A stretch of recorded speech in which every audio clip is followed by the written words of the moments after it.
Are we on? Okay, we're call the meeting to order and ask if there's a disclosure of interest. We have a there I is, do have one. for which one? 6N. 6N is in Norman. Okay, all righty. We'll add that to the disclosure of interest. We have a resolution moved and second to adopt the agenda with the following additions. 6.1, report 2025.99, the purchase contract for the electric Zamboni. The attachment is amended. Replace pages 89, 90, 92, and 93. 92 and 93 are duplicated to replace words postage machine with Zamboni ice resurfacer. Is there any other items? Any discussion?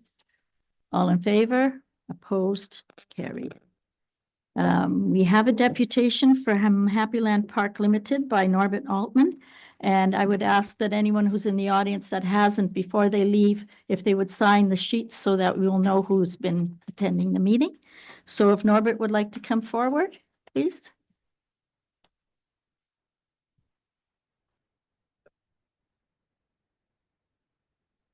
If you could just push the little button there, it'll turn green, and then we'll know the people online, people out there in the world can hear you as well.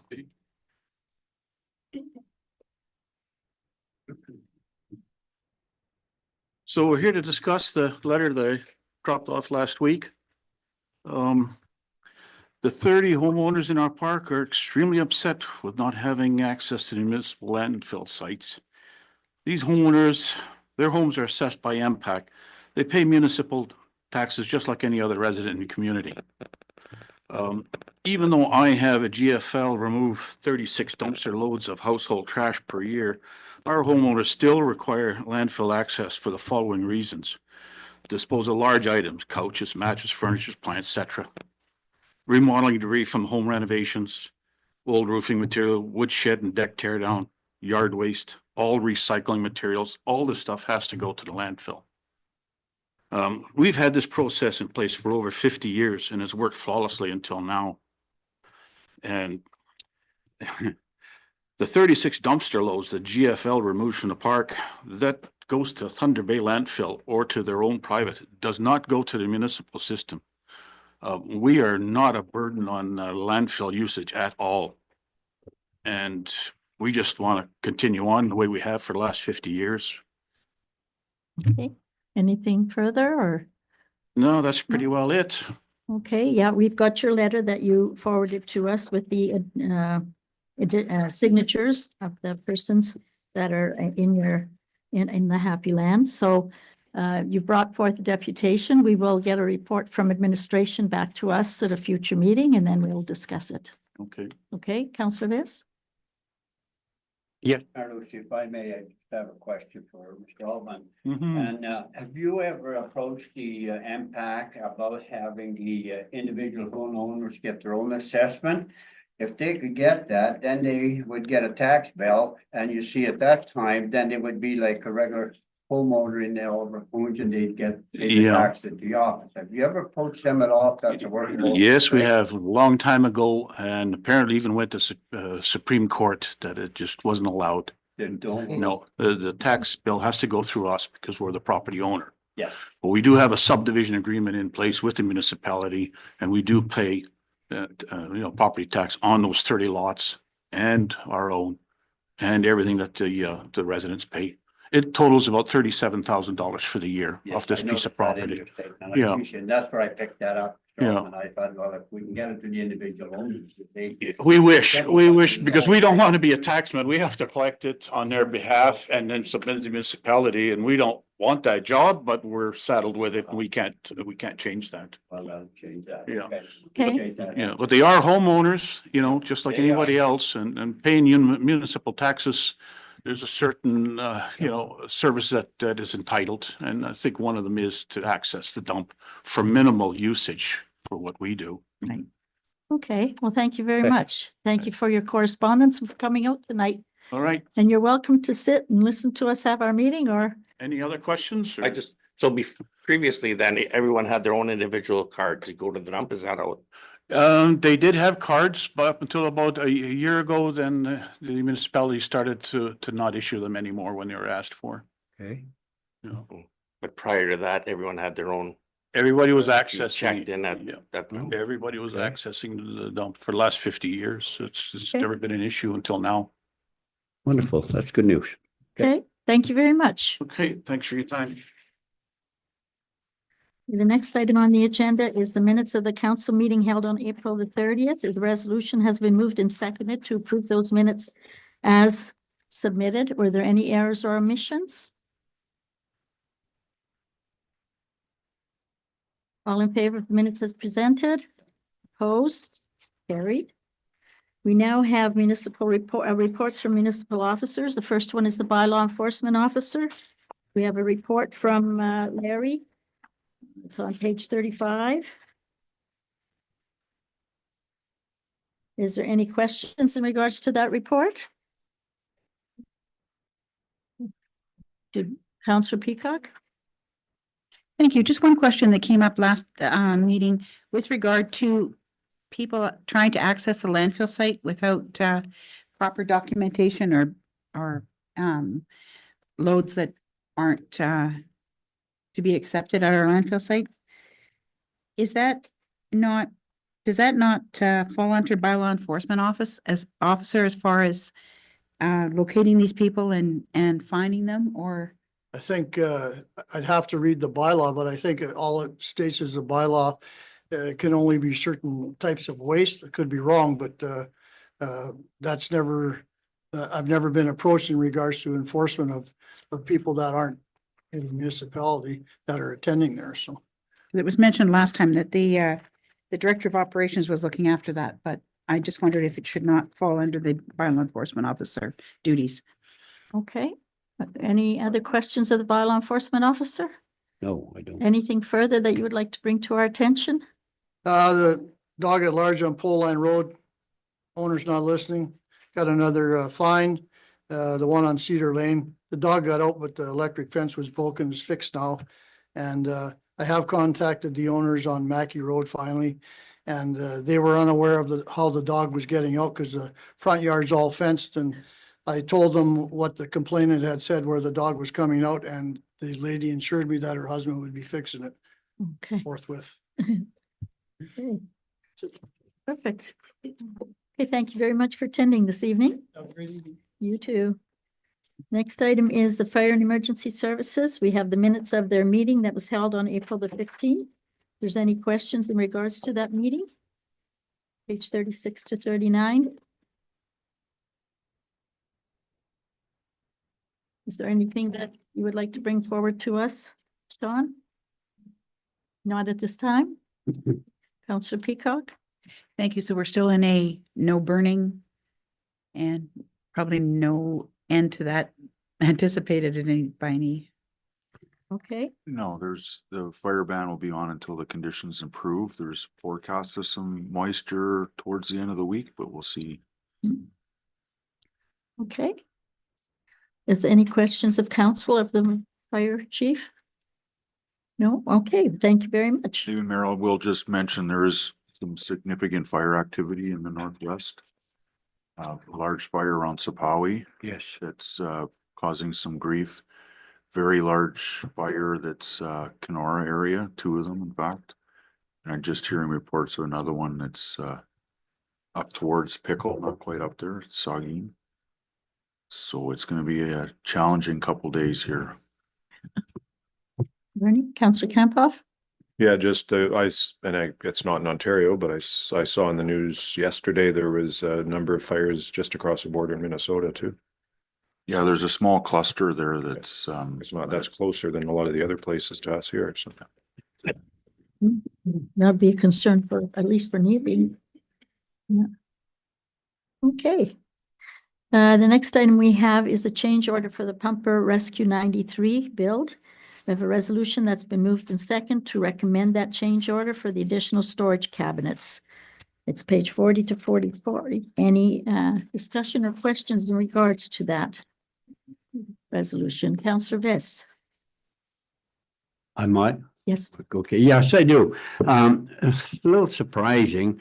We ordered a truck and did we not know we had the larger ponds to put on there? And if we didn't, why did we buy them? So it doesn't fit another $11,000. I think that's terrible, terrible planning that, that when we ordered a brand new truck, we should know what you're going to put on it. And that's sad. Second thing is when you look for a long-term loan, why would we go a long-term loan? What interest are you going to pay on that? And how long are you going to do this? So the first question, with respect to the planning, this truck was tendered well before the ponds came in.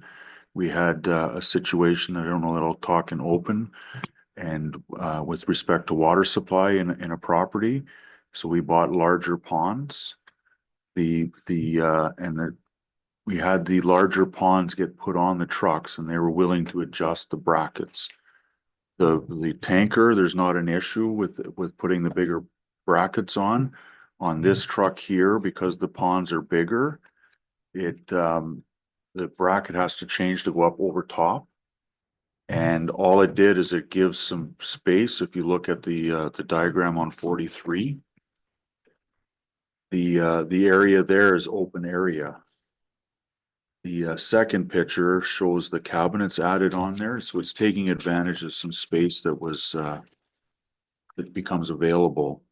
The intent was, when the truck was originally tendered and approved, the intent was not to have those bigger ponds on it, but things have changed since then. So we were taking advantage of the bigger ponds. So because this is a 3 to 4 year project for this build, that's really the big delay on it. If I just may, and it's not to make an argument on a thing, but you just said that things have changed and your truck was ordered, so you already knew you had what kind of a truck you had, so why would you have, I just baffles me. I could never operate my business like that, all of a sudden change and then pay another $11,000 because I made a mistake or I changed my order. Well, so I will correct, it's not a mistake. We purchased bigger ponds and there's an opportunity to put them onto this truck. It changes the configuration of the power assisted brackets, which puts it up over top opposed to the side.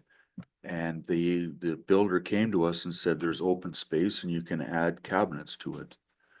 And that's what I'm asking. You can say no to it and it's just open space. It's now's the time to take advantage of that space to add cabinets on the truck. Okay, then my second question on the loan, don't you have any money in reserves? I'm gonna defer that to John, because I didn't put the loan part in the report to either John or Wayne. Ms. Wayne? That's what's in the budget alone to pay for this truck. So that's what's approved. That was. But you're adding 11,000 to that loan. That's right.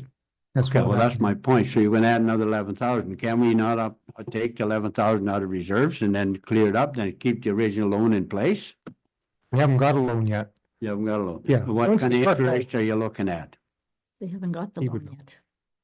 What we may be looking at, but what do we budget it for? I can't recall.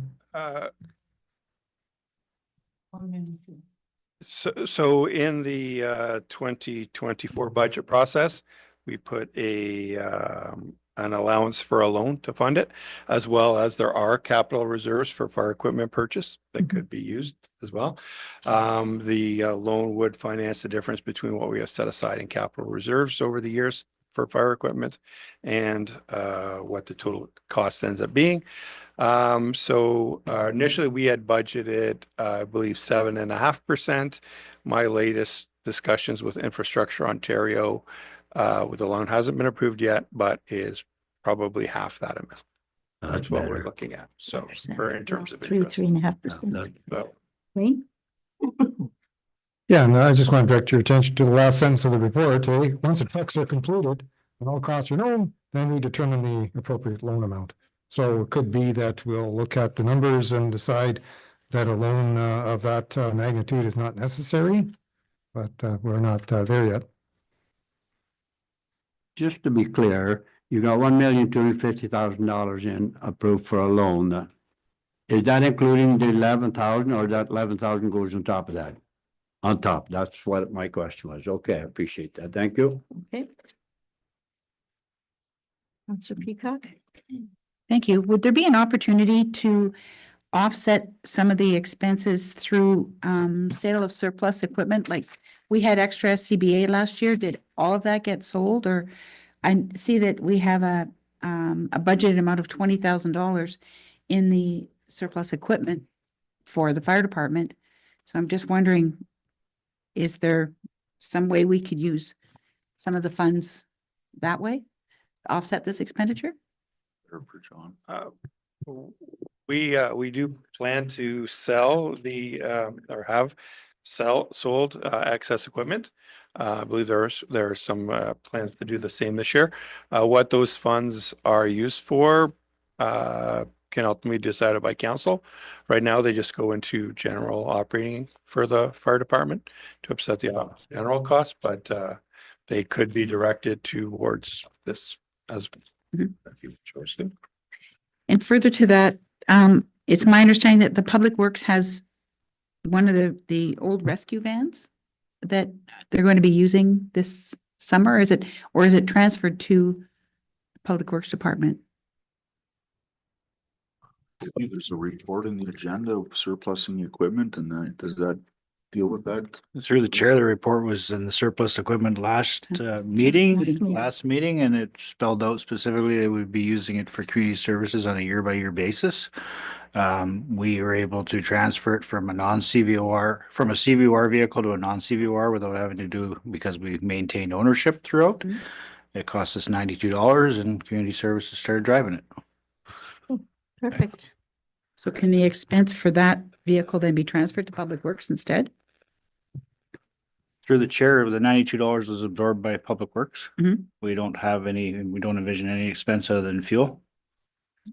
And it's diesel, so we can fill up at our workshop. Counselor Viss? Well, one thing there is a positive to it, and that was just what you said. You budgeted 7% interest and we're down to 3.5%. So you're going to save quite a bit on $11,000. So that's a good positive side. So I didn't want to be all down. So, I mean, there's some good Well, things there. Yeah, that's put in the budget, but they don't actually go for the loan until they have That, the I product in understand their that, but at hands. least it's budgeted for Mayor Lucy. So that's at least a positive. That's perfect. Counselor Kempa? Yes, speaking of the report, yeah, I think it's a good idea to take advantage of the opportunity to put more storage on the truck. It certainly would be a lot easier to do now. It makes sense to do it while it's being built. Yep. Just curious, how is things, are we on schedule, or the timeline's going as expected with the build? So I got notice that the chassis are on the assembly line. And I think they said 3 weeks delivery for them to show here. And that's really all I had. I hope to get to talk to them today to get some more specific information on the build time, but hoping by the end of the year. Perfect. Any other questions? Is there anything further? Oh, you brought that to us. Was there anything further you wanted to bring to us? No, you didn't have anything, right? No, that's right. Okay. We have a quotation for the Murillo Community Hall fire alarm upgrade. We have a resolution that's been moved and seconded. Excuse me. Oh, I'm sorry. I forgot to ask for a vote on change of order for the pumper. All in favor? Opposed? Carried. Okay, now we have a quotation for Murillo Community Hall fire alarm upgrade. We have a resolution that's been moved and seconded to accept the city electric quotation for the fire alarm upgrade project. It's on page 45 to 48. I just have to note, there's a typo in the resolution. The name of the company is Citywide, not City Electric. So Alan Viss and Dan Calvert approved this, so I'll just put the word wide and correct the name that way.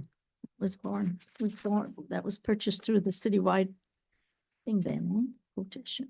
Okay, Sure, no problem. okay. Any questions? It's been moved and seconded, so I'm asking if there's any questions in regards to the quotation. Councillor Peacock? Thank you. Is this something that could be covered through the Like, is it all going to be covered through NOHFC funding? Or is this separate altogether? Through the chair, this is all through NHFC. Okay, thank you. 3/4. 3/4. Yes. Just for clarification, we have a alarm system in there, I'm sure now. Are you saying like it's outdated, we need to update it, and that's okay? Well, we have fire alarm, we need to have it, so. Does that involve the whole building or both floors or just the? Whole building, Okay, whole thank you. building. We no choice. So what happened when we were over there as an office, it was relatively an open concept. Now doors are being closed and stuff like that to isolate the various tenants. So we need to upgrade the contactors, and it's the vintage where it needs a whole start over. It's good. We need to protect our people. Yes. Any further questions? Again, I have the resolution's been moved in second. I'll call for a vote. All in favor? Opposed? Carried. We then have a building department report from January to April, page 49 to 53. Is there any questions in regards to the report? Sure do. It certainly has gone down from last year, hasn't it? Councillor Peacock? There's lots of Councillor Peacock? a number, but I never recall seeing the buildings that are on the racetrack property on a building report for the 3 years that I've been here. Just wondering what the status is of those. Sorry, I my mic cannot- wasn't on, sorry. Sure, I can't speak to the building permit status of it, but MPAC was out last year examining the racetrack and the construction that they have done there. And they'll be reflected in a supplemental at some point. Okay, I just wanted to be sure that the building inspector had been out there, that's all. I believe he has been. I heard he's been there a few times, so, Yes, he's been there multiple times. yeah. Any other questions about the building permits or none? Okay. Stating we have a transfer of Lynn Road allowance to the municipality. I have a resolution moved and seconded to execute an acknowledgement and a direction to accept the portion of road allowance for Lynn Road. It is open for discussion. We have a map as well. Councillor Viss? Yeah, just was interesting, like we're finding so many in over portion of it now that the road allowance was never transferred when the properties have transferred a couple more than once or twice. And so it's a good thing we start to pick them up and at least people are abiding by what they should do. So Right. just a comment. The condition of consent now. It's a condition of consent now. Good. Yeah. Thank Show you. up on every consent. That's good. Any further questions? I will ask for a vote. All in favor? Opposed? Carried. Now we have report 25.98 for purchase of a loader for the Public Works. And it's to approve the acquisition of a 938M loader.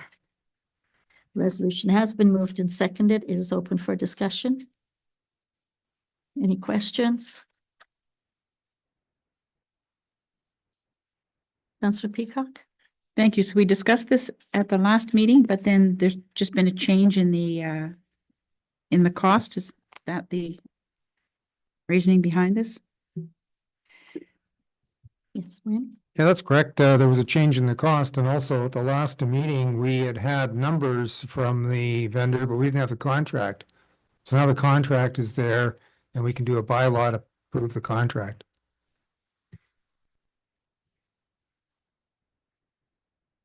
Any further discussion? Call for a vote. All in favor?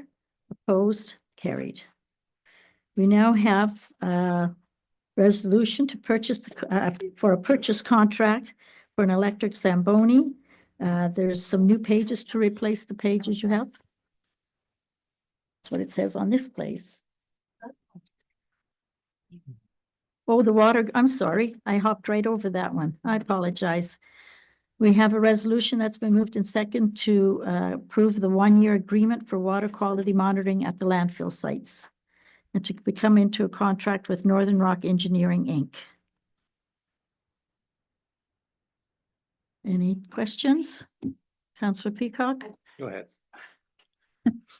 I note that on page 64 of this, it does say in the first paragraph that the MW13 should be replaced in the spring of 2025, and the well should be flushed to clear the accumulated sediment from the well screen.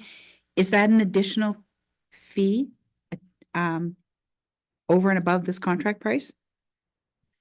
Through the chair, that's something Public Works will work on with them when they're on site doing the monitoring. So we will be working with them on those issues, but we work with them, not just farm it out to them. Right. Okay, thank you. Is- Councillor Calvert? Yes, is this every one annual thing we do, or is it? So through the chair, 10 years ago, it was like an annual thing, and then it turned into a biannual. Then COVID hit, and that was our expiry year, so we extended it 1 year to get through to that. Based on what's going on in the industry right now with what we've seen with some of the engineers going on. We have some work underway right now under this contract. It's about to expire, so I asked them for a price to extend it for 1 year, which we've done in the past. And as it shows, it's not just the monitoring. There's 5 projects that they're currently undertaking now that are halfway through completion. So those costs have been added into this report. As an aside, if the report doesn't get blessed through, there'll be some change orders in that issued to the existing contract prior to June 1st to pay for some of that work that has to get done. They've incorporated into the 1 year extension here. To the extension, Okay. okay. Councillor Peacock? Thank you. One further question. With regard to the south wells, page 75, it says 2 paired wells are proposed in the 2020 Stantec conceptual closure plan and were included. But these wells should be installed during the spring of 2025 to remain compliant. Are we, again, is that something that's budgeted for? Is it over and above this contract? Through the chair, there's an item in the GL in landfill that covers off operational expenses for these specific things. I can say that we have not got the well in as yet on the south side. We are actively capping material starting earlier this, I think we're starting this week to cap that south side. And then as is presented in the budget of 2025, we will be doing some rehab work to close off a section of that landfill. As we've developed coming out, for those that are familiar with it, there's an area that's ready for clay. We've talked about this clay item for the last 5 years since the landfill was redesigned. We have an opportunity to do a partial closure this year. The wells were tied to the 2025 date based on what we should have been closed already. We have not closed that. We have not done the clay. Our volumes have been compacted and we've stayed in the footprint. Those wells were directly related to leaving that area, putting the monitoring wells in so that they're there for perpetuity. We're still in the same area. It's not required right now. Okay, thank you. So we have the resolution. It's been moved and seconded. All in favor? Opposed? Carried.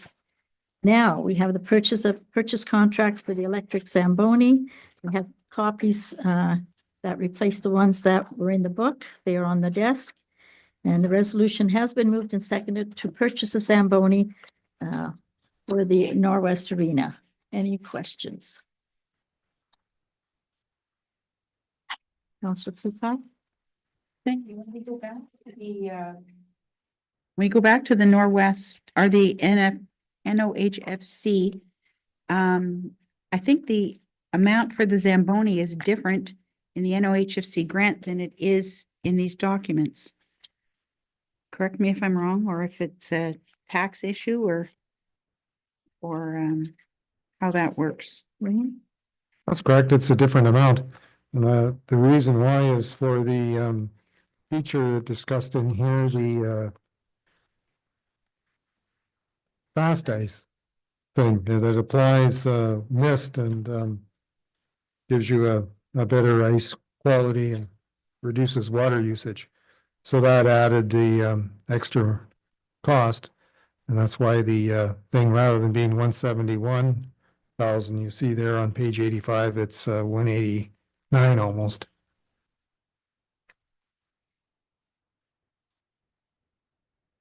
Any further questions? The resolution has been moved and seconded. I'll call for a vote. All in favor? Opposed? Carried.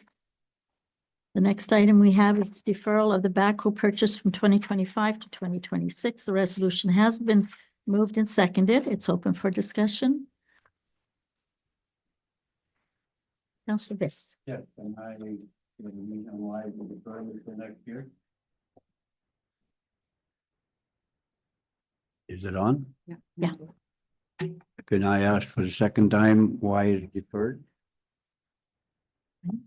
There's a double counting, as it describes in the report on page 95. The revenue of $200,000 was put in the operating for sale of equipment. You see there in the first paragraph of under the report, we had the $200,000 provision for sale of items. Right. But then we also had 85,000 for the loader trade-in and 60,000 for the sorry, that should say the backhoe trade-in. So then we get 145,000 there, but the 145,000 is also in the 200,000. So we've got $145,000 revenue shortage. Yes. So then when you go to the last paragraph, if you delete the purchase of the backhoe, you have a net saving of 155. So we're 10 to the good doing this, but Right. in the preparation of the budget, the trade-in values were put in twice, essentially. Okay, any further? Councillor Peacock? Thank you. I'm just wondering, how come they were counted twice when there's no account number associated to the trade-in values and the capital revenue? Well, a lot of people work on the budget and, you know, there's various meetings and someone, you know, we're gonna get some money on the backhoe and the loader trade-in. Okay, we'll put it into that $200,000 amount. And then we're working on the capital and, you know, we go, okay, here's the trade-in for that, put that into the capital revenue and voila, you've got 145,000 revenue that you never had. So it was an error in the preparation of the budget. It happens. They caught it and now we're fixing it. Okay. No problem. Nice try. Mistake. Okay, so resolution's been moved and seconded. Any further discussion? All in favor? Opposed? Carried. We now have a report 2025.94. That's the reserve and the reserve fund transfers accounting procedure change. And this will be discussed with us now. There's lots to read here. Is that you or? Well, I'll just try to summarize what we're doing here. Previously, it used to be that the reserve and reserve fund transactions, even if they were in the budget or made in the in-year, weren't done until after the year end. So that caused us some issues because you would lose track of what you were supposed to do, which is easier than you think. And then at the year end, you're saying, well, gee, I wonder if we really need to make this transfer, because you're guessing what your year end surplus is, because you don't really know, well, not all your bills are in and so forth. So what have done this year is just when council says, let's make this reserve fund transfer, let's make this reserve contribution, whatever it is, book it. And then at the end of the year, we'll get our financial statements with all the stuff that council had approved, rule it. And what we're envisioning coming up soon, once we get our audit for 2024, we'll take a look at the reserve fund schedule. And you'll see that it's reproduced in here, our most recent one on page. Hang on here. Yep. So you see there, we'll take a look at this. Well, first of all, John will be reviewing it with the other managers about what are the appropriate balances that we should have, what looks out of whack, et cetera, and come to council and say, what do we want to do to change up what we have here before we get into the budgeting for the next year. So we think this process will serve us a lot better. John was not struggling with trying to figure out what kind of reserve amounts to transfer to advise to council, because they were already let's just do them. And so then when we come to take a look at the 2024 budget or balances, we can identify problems that seem to just sort of slide by year after year. Like we got a reserve for the LRCA building, which died 20 years ago. So that's kind of like dead money in our balance sheet. And this reserve fund for municipal office, well, we bought this place 8 years ago. So those Go in the- things could probably be taken out and put to a better place. Okay. Counselor Peacock? I appreciate the thought that went into this because I think it's important to have those transfers done at the beginning of the year rather than, like you say, it getting missed, but funds that have no purpose now and are considered dead money, what's noted in this report, so that managers are going to decide where that money goes? No, it says that what would happen is we would bring forward a report to council and say, we have X amount in this one, we think we should take out Y and put it into balance Z, some realignments. So things like the 2002 and the LRCA building fund, we're gonna be recommending to get rid of that in a few months. Yeah, it'll come to council in the report. Yeah. Okay. Righty, the next item is budget trends, page 101 and 102. It's an analysis of the budget information for the current year and the last 10 years. Just to kind of show us what has been going on with our budget. Want to explain? Well, I think it's somewhat obvious when you look at it, because you can see the overall increases for the 10-year period for the 6 different numbers we're tracking here. Our levy in the 10-year period, 63.7% up, with the total budget up 85.9. So there's different reasons for that. We've got more debt now, we're using more reserves, we have more user fees, those kinds of things can explain it. But you kind of see with the first two columns on the left, revenues and expenditures have pretty well stayed neck and neck, during the period. But you'll see that the capital in the middle of this schedule has exploded, We are really beating the band on getting infrastructure done here. And that's what, shows up in our asset management, their deficit is down and so forth. So the other element to this that is in the last paragraph on page 102, you'll see that we're really got a lot of work with procurement. Like this year, we've got 89 capital projects, $7.5 million, a lot of RFPs, a lot of quotations, a lot of dealing with vendors and so forth. So we all have to put in a big effort to try to keep ahead of it. And sometimes a plate drops on the ground. And that's when we come here and talk about the broken plate. Okay. Any questions? Councillor Calvert? I would say these numbers are coming up, especially in the capital part, is because the more money we're getting through grants and all this stuff, and we've been successful actually then of acquiring that. That's a contributing factor, yes. Mhm.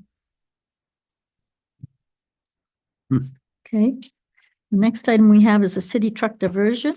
We have a resolution. 2 resolutions. The first one, we're recommending the authorization for myself to sign and send a letter to the city council opposing the diversion. It has been moved and seconded. It's open for discussion. Councillor Peacock? Thank you. Will that letter be similar to what Conme has written or something different, or you have a draft as to what that letter might say? Yeah, the intention was to take the Conme letter and the mayor would be authorized to alter it. And that's what we'll be sending off. Yeah, the Conme letter, I looked it over. It's a fairly good letter. It has a lot of the information about this subject over the many years. That's what the plan is. And we have the correspondence we sent to them when this was discussed a few years ago, so we can go and look at that too and incorporate some of that into the letter. Councillor Calvert, Councillor Camphoff?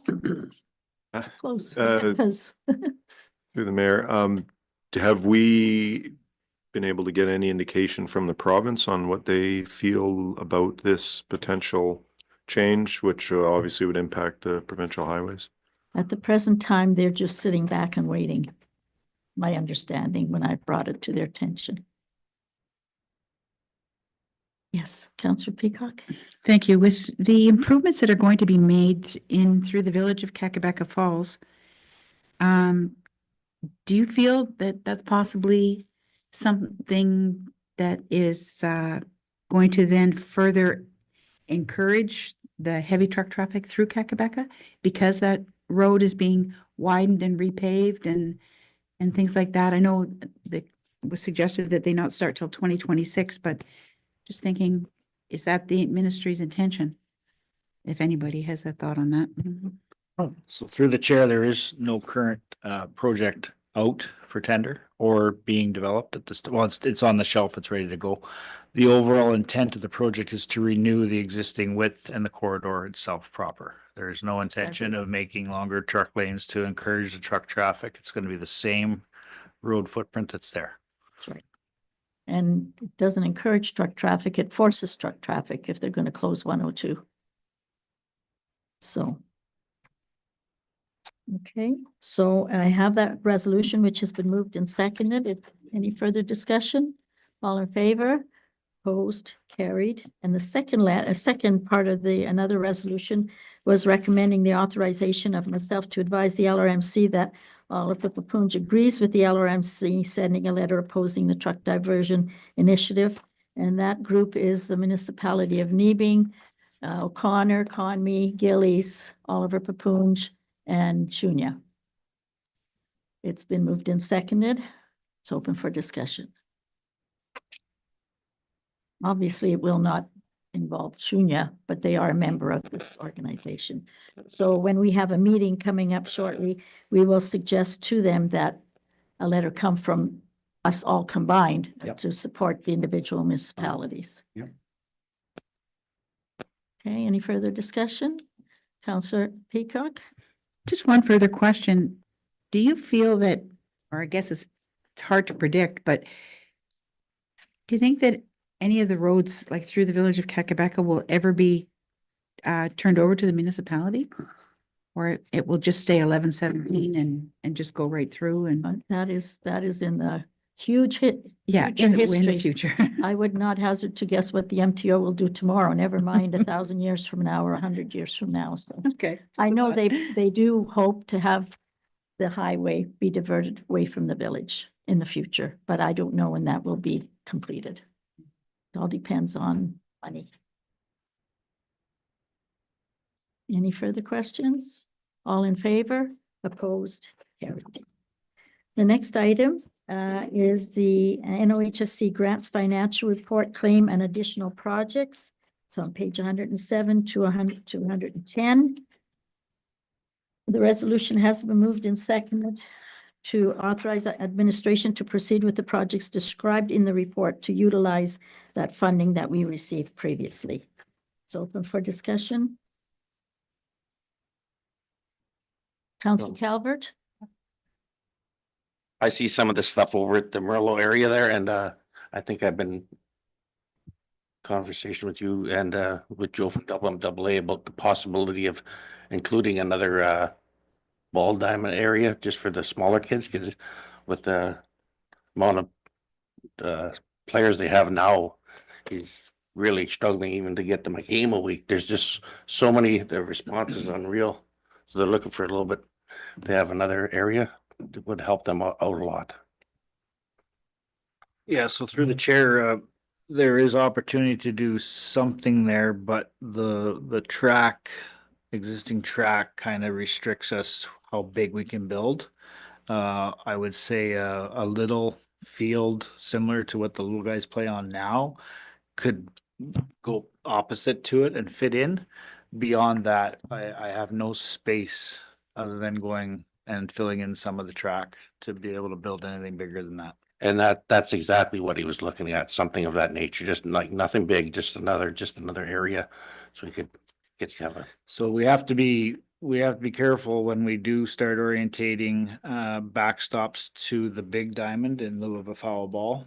As you can see, some of the dugouts have mesh in behind them to protect for that interest. So before we arbitrarily go lay out a small diamond, and if we're looking at the foul balls from the big diamond, they'd be coming right into that playing surface.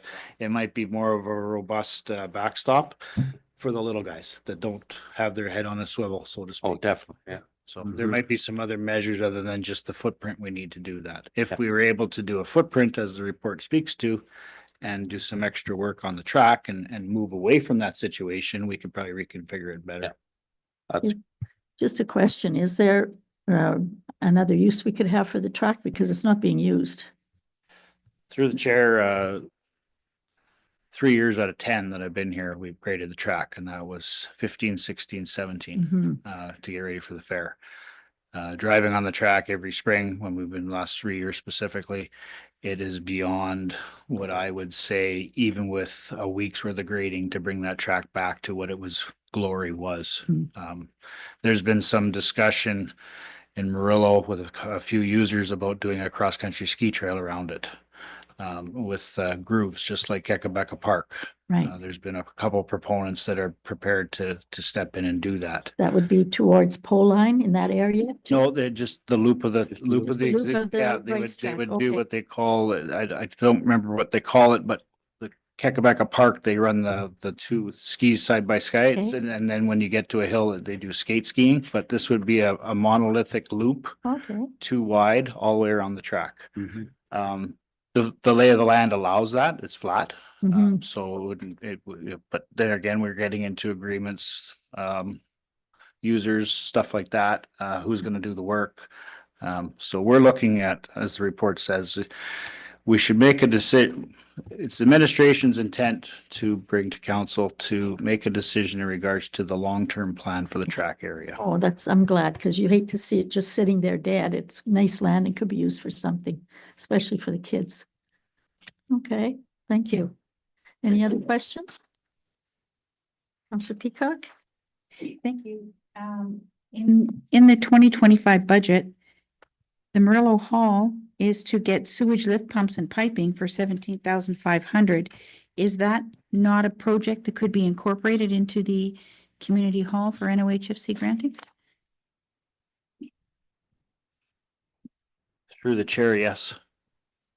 Okay, So it would, how does this work? We put in a proposal for certain things, but then we went over and above what we had originally planned, from what I can see and understand. Is that right? Through the chair, we did all the projects that were defined that are listed in where there's costs associated to them. There's still some outstanding, and there's still a reserve left over. okay, And yes, the project for the lift pit is still a funded program under NHFC. Anything to do with the Murillo Hall, we've asked for various different changes to do things. Up to and including the fire panel was the original one. The sewage lift treatment was not an initial one. It was a capital funded project, but we can apply it to NHFC. Anything to do with the specific buildings, they've been more than flexible to allow us to extend our program. that's nice. Then you will not have the actual total numbers until it actually goes What up. they don't like is taking money from Murillo project and going to Roslyn or going to another What's facility. left in Murillo. Every time we've asked to do something more specific to MMAA and the recreational facility at Murillo, they've been more than pleased to sponsor that, so to speak. Perfect. Okay, Well, the fire alarms are coming in more than what had originally been anticipated, so that 72,000, 73,000 is, has to be out of the budget remaining, or how is that? So through the chair, the previous report of 87,000 for the quote includes 25% of our cost. That's 72,000 that's presented. The 25% is in the existing budget for the fire alarms back in 2024 okay, as a capital job with 75% grant. okay. So yes, it is over budget. So the contribution to the municipality has to go up accordingly a small amount. Has to go up. At Yeah, the end of the day, the report says that we still have well under 118,000 proposed work with more than that left over. perfect. I just want to make a few comments of people. I think it's written in the report, but just you clear on what it's about. So if you look at the report on page 110, that financial schedule, on, column D, that's what we've spent. $628,980.42. Right? Then there's two subtotals, how much was in the arena, and how much was on the halls and the outdoor rinks and all the rest of it. So then when you take away the eligible project area, or you subtract the cost from the eligible project area, that's what you got left, eh? That's column E, 493,847 at the bottom. So we've got the 207,000 in the Morello eligible project pot and 286 at the Norwest Arena. Now at the Norwest Arena, we've got that Zamboni, 101,000, and then we discussed that this 98,000, we'd like to apply that to the chiller condenser thing, but it's kind of complicated because we're waiting for the CSRIF people to give us yay or nay on our funding application. And the twist in that is that you cannot use NOHFC money with CSRIF money. So my best advice to council right now is, I don't know, because it's just up in the air. We're going to come back once the situation clarifies better on how we're going to utilize the rest of our funds at the Western. So anyways, because Chris wanted to add something. Yeah, so to further complicate things, the way the grant works is you cannot be compensated for monies expended prior to being awarded the grant. Right. So CSRIF for phase 1, which was the chiller and condenser, we've already spent the down payment on the condenser. Okay, so of the 318,000 or whatever the contract was for Simcoe, that $97,000 down payment is gone. So the remaining value, if CSRIFW does come through, would be that one's 50-50, I believe. Yep. Right? So we cannot add the 92,000 left over to that contribution. In the grand scheme of things, CSFW doesn't come through. We take the 92,000 from NHFC, add it to the grant, and then it takes down our component that's left over. Because we were in capital works in Norwest Rec, we were paying I think there's 407,000 in the capital for both those items. We came in at 318 or whatever it was. This would be 90,000 that would help out that cost. Right. And NOHFC would be receptive because there was funds expended under the grant at that building already. Yeah, it's just a play on numbers and different organizations and waiting. You have to wait. Wait. Councillor Peacock? One further comment to this is that have we received any funding yet from NOHFC for any of the projects that have been done? Because they were done over the past 2 years, correct? Correct. We have submitted our invoice for the first round of projects, but we haven't received the check yet.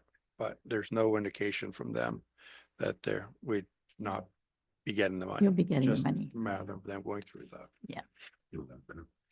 So I haven't, and like, say we don't get something, then these proposed projects are premature and. If we don't get something, we'd have additional funds too that we need to spend for November. So if they say denied a CCAN that we purchased last year, then we'd have to add another 10,000 to this budget. To this, maybe to that we the would have chiller to spend or whatever. before. Yeah.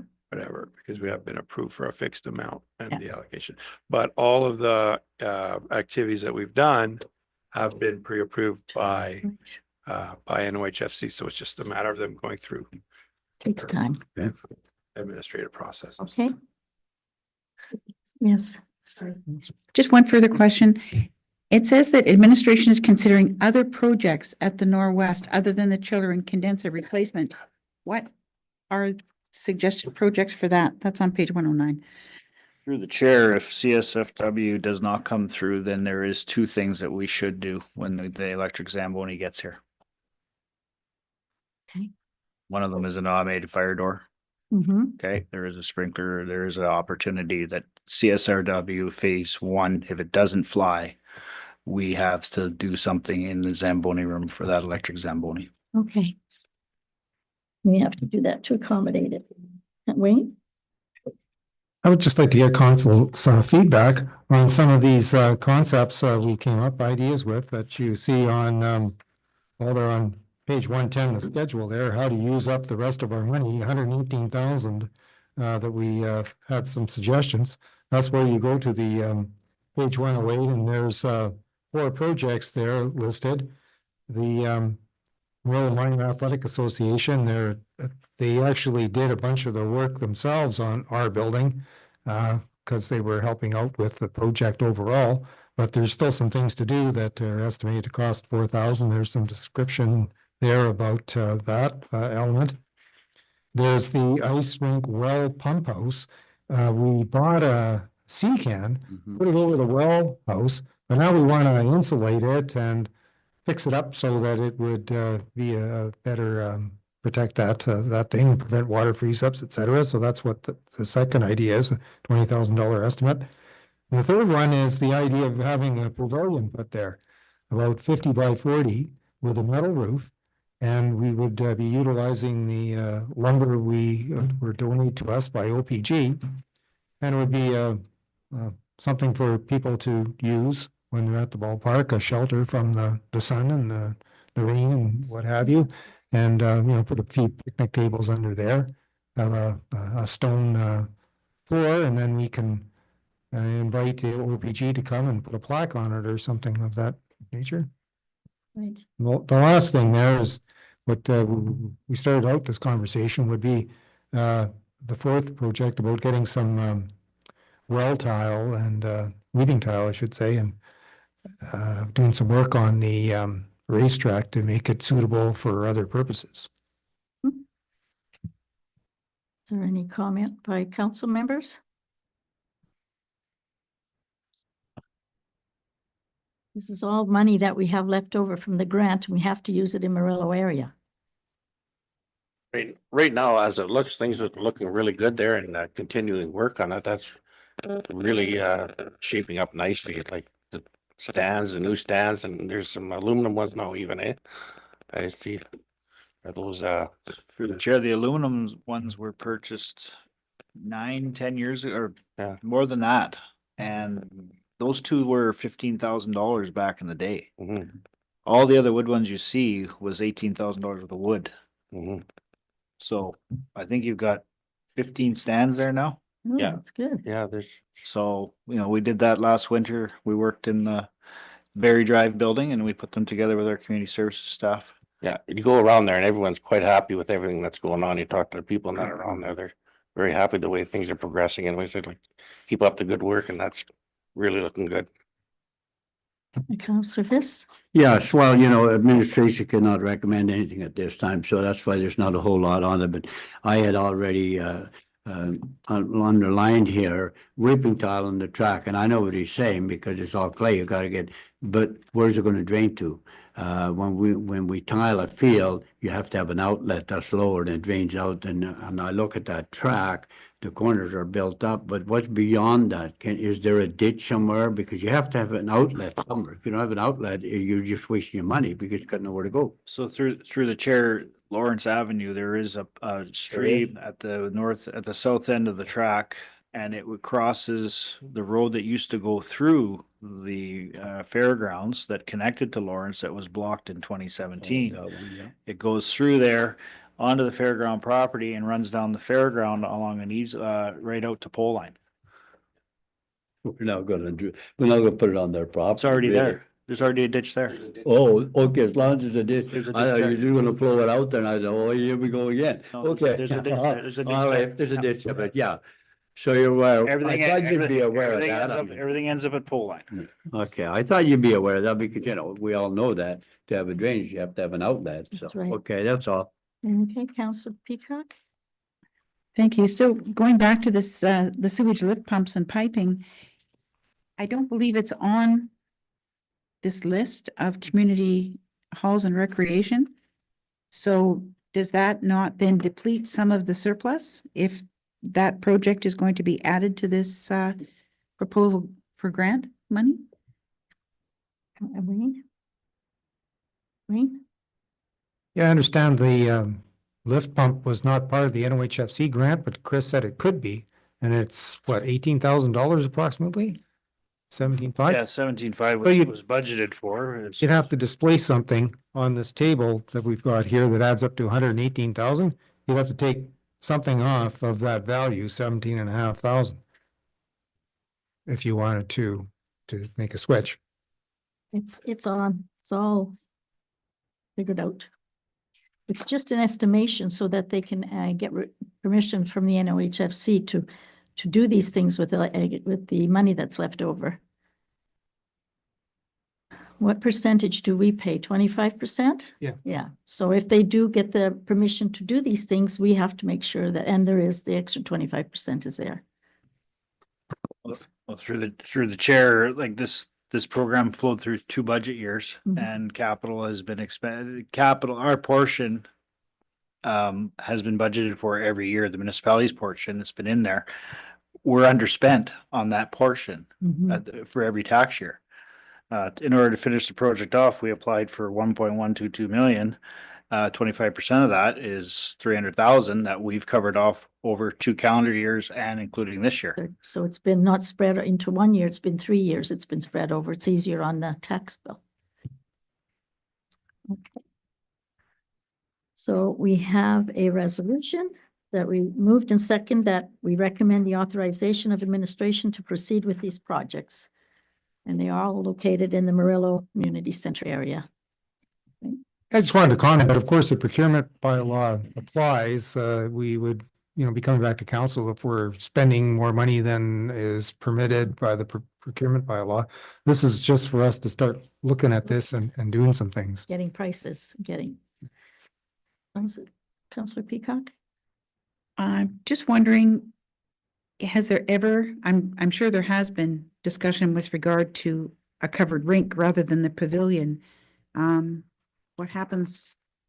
I think we've had a few residents hoping that we would end up with a facility similar to the one up in Conmee or down in Nebing, so.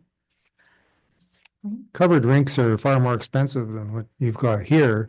I think maybe Chris would be able to elaborate on that. Didn't the Shunya thing was $1 million? And I think Conmee spent a bunch of money on their thing They got too. a grant.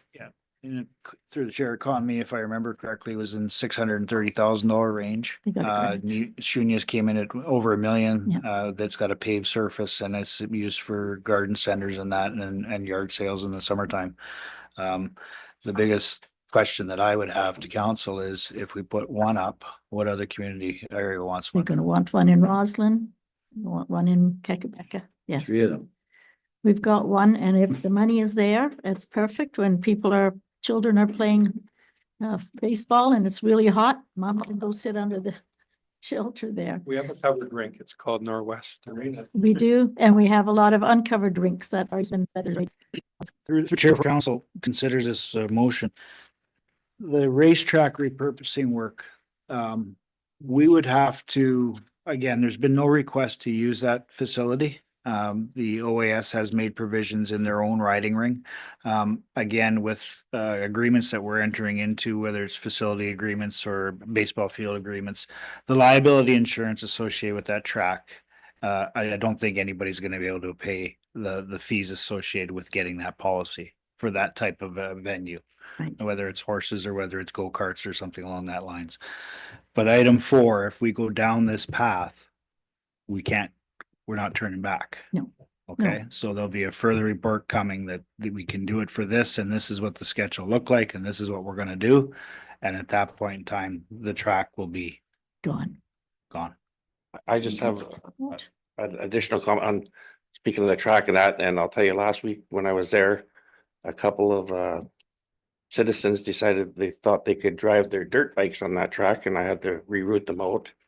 So, Chris, any signage we could put up for that or anything, or? So through the chair, even with the gate is closed, which we try to keep it open for the people that are moving, stuff around, and Joe and his group of people need access to, daytimes or nightly stuff. There is signage in regards to use of the track. It has to be by permission.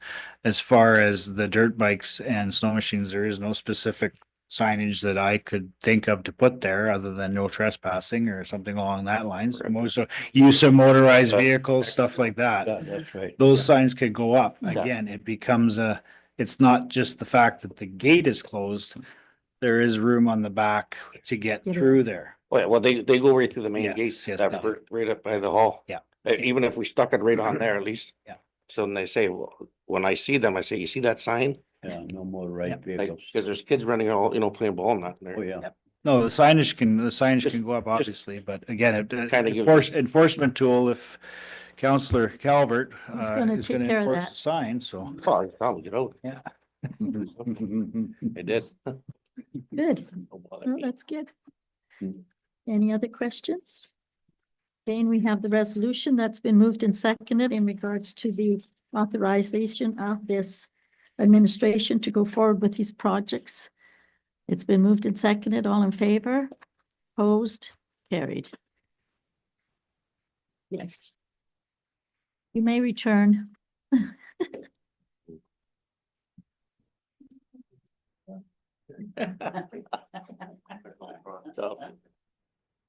All right, then we have report 2025-102, and that's to obtain approval for agreement with the Organized Adult Baseball League in Pekabeka. There is an agreement attached, and it's been moved and seconded, the resolution. It's open for discussion. Counselor Bliss. Yes, just one question, number 9. Try it again. All right.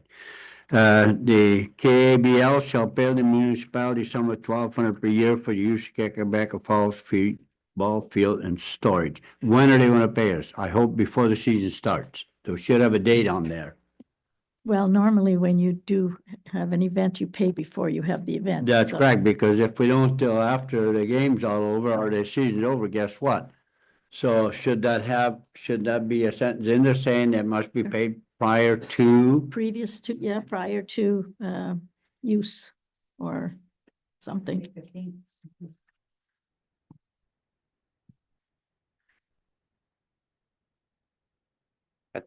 Yes, And that's like the insurance and everything. I'm The sure everything will liability have to too. be just presented you're right. before, right? yeah. They should have it. that prior before the season starts, Yeah, the insurance. definitely. But just like anyone who uses one of our community centers, they have to show proof of insurance before the event, not after.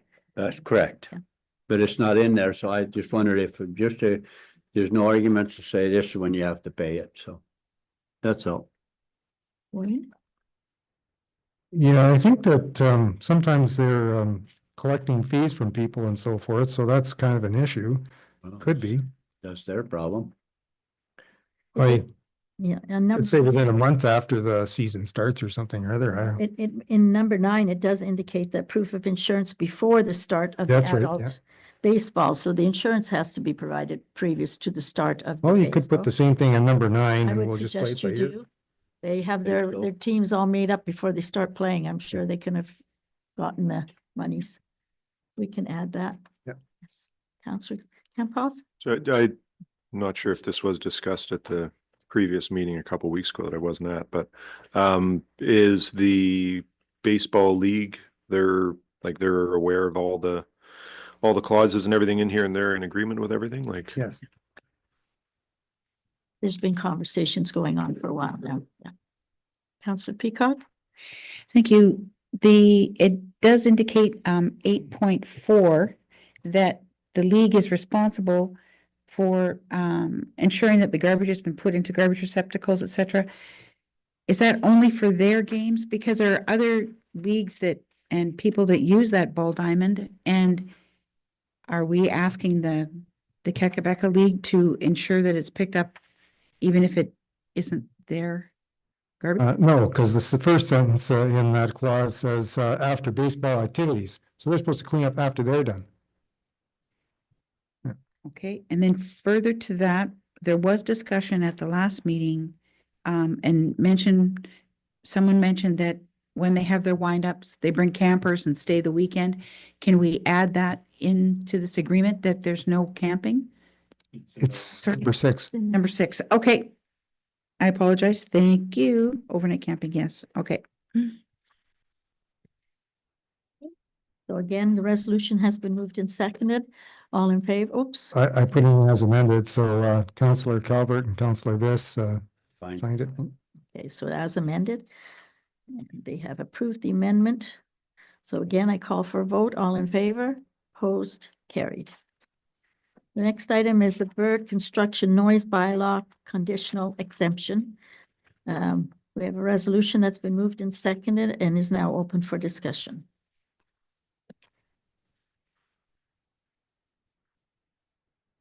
Is the agreement or whatever that we're making with them, going to be given to the people that live there as well, so they know what their conditions are? I don't think we'd be doing that. It's in the meeting Okay. here. So if someone wanted it, of course, they can ask Get for it. Okay. Councillor Campoff. I think it should be mentioned that they put on a informative open house at the Legion a couple of weeks ago, and if they do what they said they're going to do, there, I don't see that there will be any issues. No, So, that's right. And the public there were very yeah. happy with what they heard when they asked the questions. So we have the resolution. It's been moved and seconded. All in favor? Opposed? Carried. The next item we have is the video recording of council meeting policy. This resolution has been moved and seconded in regards to the policy for video recording of council meetings. Page 121 to 124. It's open for discussion. Any concerns? No. Councillor Peacock? Thank you. I'm just wondering if this same policy applies to Committee of Adjustment meetings. They would have to have their own policy or not?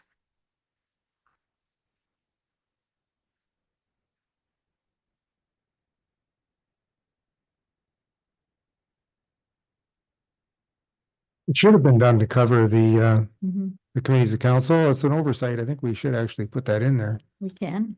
Committees of council that would not Yeah. include the Lake Rural Planning Board because that's a different. So rather than try to fix it today, let's bring it back to the next meeting and Oh, okay. we'll straighten that out. Put in as amended. Well, we got to look through to see where it may appear in different spots.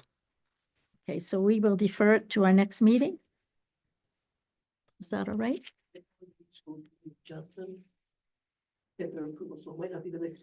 Okay. Councillor Campoff? Why would it have to go to Committee of Adjustment for their approval? They're a committee They're a committee of created council. by council, so I think that would be our policy, not Right. theirs. Yeah, they don't have to approve it. But- I'm just reading this thing a little more closely, and it does say this policy on page 122 applies to all video recordings of meetings recorded by the municipality while recorded. No, it doesn't state committee of council. It does say all video recordings of meetings recorded by the municipality and this, that would include the Lake Rural Planning Board. Well, you're not recording the municipality of Oliver Funch there, but you're not Oliver Funch. You're at Lakehead Rural Planning Board using our equipment. No, that's different. Committee of Adjustment. Oh, yeah, but I thought you just said Lakehead Rural Planning Board. No, Lake Rural Planning Board would have their own policy if they want. We can straighten it out, but I May think put we're Committee of good enough, but Adjustment, we'll- yeah, but it doesn't require, so do you want it to Defer be it. deferred? Okay, so we'll defer that. The next item is Thunder Bay Police Services Statistics, page 125 to 127. Sleepy Little Village.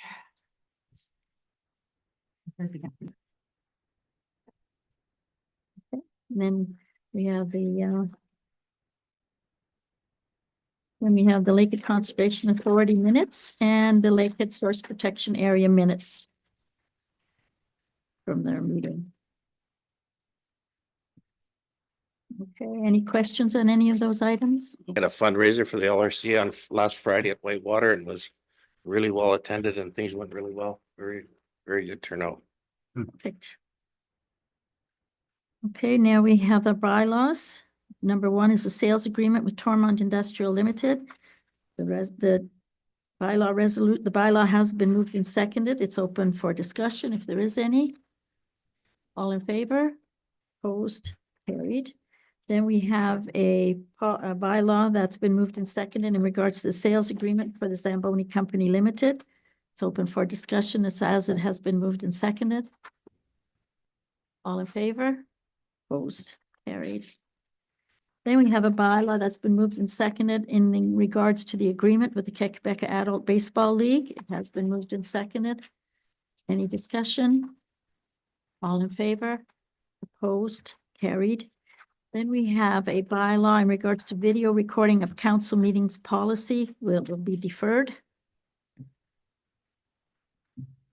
And then we have a bylaw that's been moved and seconded in regards to the portion of road allowance transfer at Lynn Road. It has been moved and seconded and is open for discussion. All in favor? Opposed? Carried. Then we have a bylaw that's been moved and seconded in regards to the contract North Rock Group landfill well monitoring. It's open for discussion. All in favor? Opposed? Carried. Petitions and communications are the Ontario Works financial assistance rates. Proposal to end daylight savings time in Ontario. Let's support that one. Eh? Absolutely, yes. I know, leave it, say like, daylight saving year round. But leave it the way it is now, year round, That's right. I'm all for that. Leave it year round. permanent. Yeah, they want to go back. I know they do. And surveillance and monitoring of heavy vehicles in Ontario. In southern Ontario, even with daylight savings time, the light is gone at 9 o'clock at night. So any of these that you wanted to discuss further or approve? And then we have petitions and communications for information only, the Provincial Day of Litter, which is May the 1st. It's a little bit, oh no, today. It was dated that day, but it's for today. Provincial Day of Litter. Is that what I said? Well, it says Provincial Day of Litters, the heading. That's what I read, the heading. Municipal approvals of proximity energy development, the DSAB annual report, the Impact 2024 annual report, and the TB News, The Shift. Okay, under new news, we have been asked by Councillor Viss to put this in there, the fire station location review additional information, which we received this week. And I'll pass it to Councillor Viss, whatever he wanted to bring forth on that. Yes, before though, so I don't forget, because we're under new business, correct? Yes, new So business. I have one other one, Okay. a question. Did we send the information, read partial service to the Deputy Minister, Sean Fraser? Remember, he challenged us and he said there was no change, and our CO said there's definitely a change, and I have it. And so I asked and get it over there because we have a chance of them doing something for us, but if we leave it and we don't get back to them with that information, the development also may go nowhere. We have not done that yet. Would you please start to do that? Because, you know, the sooner we get it to these kind of people, especially when they're thinking about it, we got an opportunity, you know, that maybe there's a chance. Yeah. But after a while, you know, they just pass it by. So can you consider having get that done? So anyway, yes, then the second one I have is on this graph. And I realize somebody spent an awful lot of time putting that together. The sad part is, it's not what I asked for. I asked for a breakdown call type that we, as presented in a council meeting August of 1523. And there's nothing to that in this here at all. And that was so important that when I looked at that, because it gives you a breakdown of each one. And I understand the fire department keeps record of what type of fires and where they're at. And we've had one meeting now, and we're gonna have another one Thursday, so I can't say anything. But that really, for me, that helps me to make a decision down the road. And then also the operating cost of each fire hall I asked for. I look at the operating expenditure of the fire department, it's all listed. Surely to goodness, somebody can break down to what belongs to each fire hall. And I didn't get that all. And so And you know, and I'll tell you, if you don't think this is important, that we as council members know before we make that decision. And I'll tell you why, because 40 years ago, when I was reading with Oliver Papoon, sorry, not Papoon, I expressed a concern of increase of the fire department. The next day I knew the story in the municipality was Allen Vista going to eliminate the fire department. That cost me the position on council that fall. That's how important things can be. So people that are considering of running for the next term, they better have facts together is my point.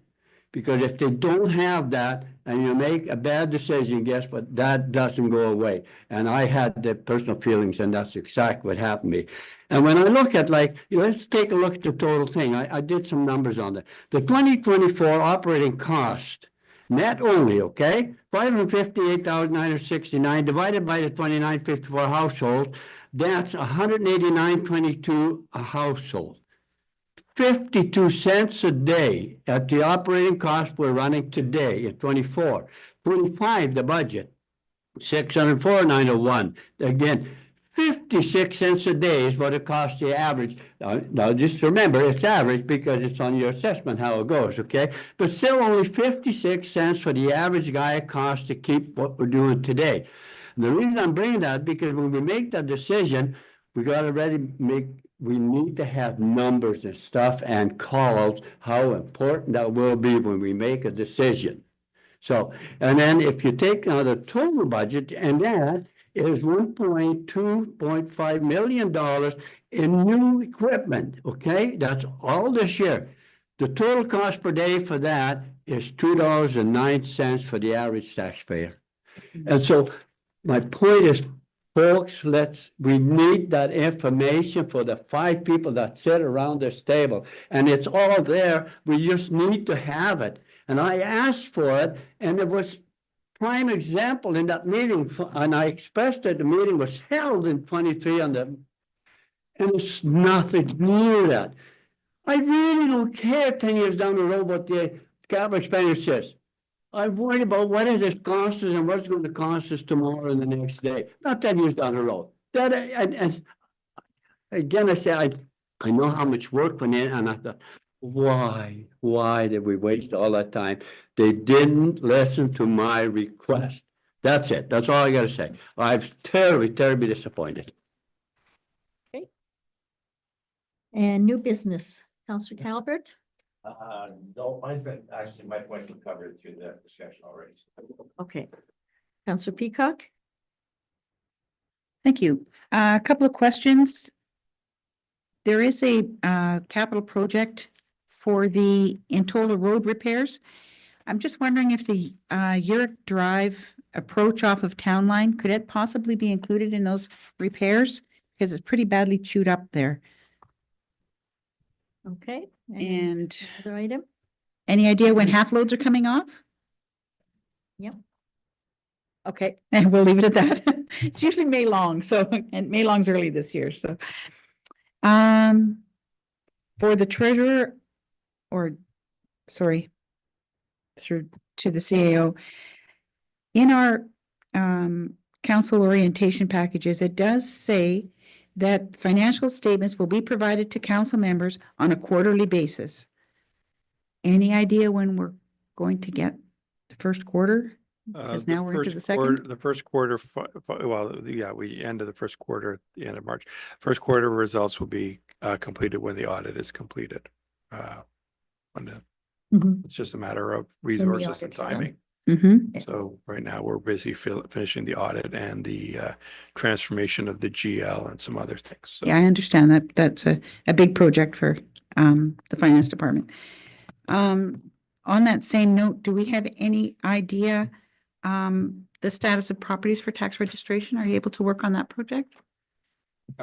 We have a list of properties that we've identified as candidates for registration. We have reached out to those property, not directly, indirectly have reached out to them, notifying them that they are at risk of property registration, and we've had positive response. Good. Many of the people who've discovered that their house may be sold out from under them have decided to pay their property taxes. That's good. That's wonderful. Then they can remain a resident of the township. There you go. Anything else, Councillor Um, Peacock? Just two more things. In the minutes from April 30th, on page 21, it talks about the level of service and that there's going to be a public meeting. Have we gone any further with that? That's in regards to the asset management plan. Yes. Wayne? I believe the public meeting dates were advertised today. Oh. For the 27th and 28th of May. May 27th and 28th? That's not going to get into the newsletter. Never was. The timing didn't work. We mentioned that at the meeting that we weren't going to be able to make it because we wanted feedback from council to go back to the drawing board before we developed it. Those are, well, the 28th is a council meeting. These are evening Yeah, meetings? 12 to 7 on the Wednesday, Tuesday and the Wednesday. Tuesday at Roslyn and Wednesday at Merle. And is council to be present? They're open houses. They're not meetings. Okay. So, well, it doesn't say council is present. You can go if you like, but it's an open house where with that presentation you got on a level of service, there'll be words showing it. And we'll be asking people to provide feedback. So who will represent administration at that time? You're allowed to go, but I mean, you can go, they're open. Through the chair, various levels of administrative staff will be on site through that time frame. To answer the questions, good. And we can put it on our page and website, I should say, and so on. Facebook, municipal Facebook. With regard to the fire master plan, what's next? Thursday's meeting. Yes, but then following that, Well, like, we will, then what? it will all be put together and it'll come back to council, I believe, Sean. I have no idea what's gonna happen next, to be blunt. There is such a workload on this whole thing that it's spinning in circles. And I have no idea. I just gotta get to Thursday and get through Thursday night and then figure out what has to happen from there. Okay. Okay. And one last question to the planner. There was a committee of adjustment meeting on May the 8th, but the applications didn't get onto our agenda for April 30th. I had asked that we get a copy of them for this meeting. Just wondering, there should have been sufficient time for those applications to have been on the previous agenda. So just wondered what happened there. Were they all passed? Yes, they Okay. were both passed. Okay. Yeah. Well, As is explained annually, there are at least 2 meetings a year where council falls after the committee of adjustment Right. meeting. yes, I know. No problem. Just feel that there's sufficient time to get those applications to us for that meeting in particular. Okay, No, Thank we, you. we have always have had 2 meetings every year where the council meeting is after the committee of adjustment. And because of the dates required for input, it just doesn't work. No. thank So, you. Okay, any other, oh, I forget, Councilor Campoff, have you got any new business? None? You were so quiet. Okay, we have a resolution.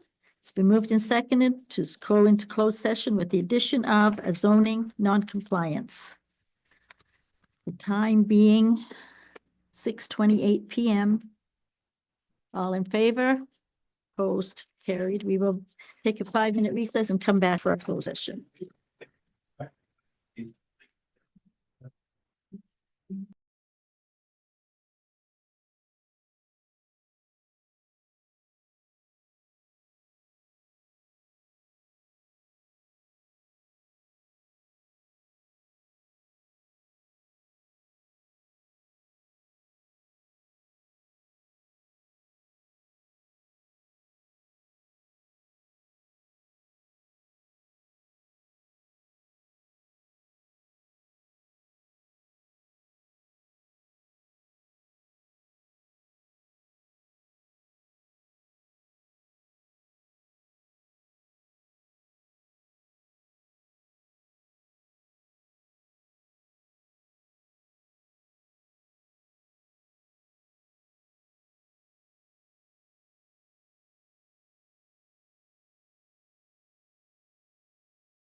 Resolution moved and seconded that we could reconvene the council meeting to continue with business at hand at 7:53 PM.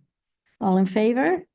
Opposed, carried. It has been moved and seconded. We have the closed session minutes. It's been moved and seconded to approve the closed session meeting of April the 30th. It's moved and seconded. All in favor? Opposed, carried. We now have another resolution. We need to get movers and seconders. Okay, you want, okay. Oh,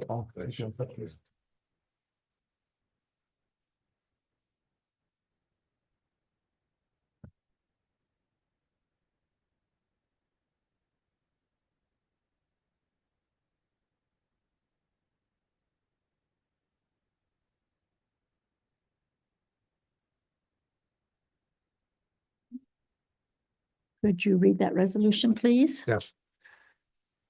With respect to report 2025.21 CS, council appoints Councillor Campoff and Councillor Vist to the LiUNA Local 607 negotiating team. It's been moved and seconded. Any discussion? All in favor? Opposed? Carried. And we now have a resolution that's been moved and seconded to confirm the meeting that we held this evening. Further discussion? All in favor? Opposed? Carried. And I have a resolution moved and seconded to adjourn the meeting of the day at 7:55 PM. All in favor?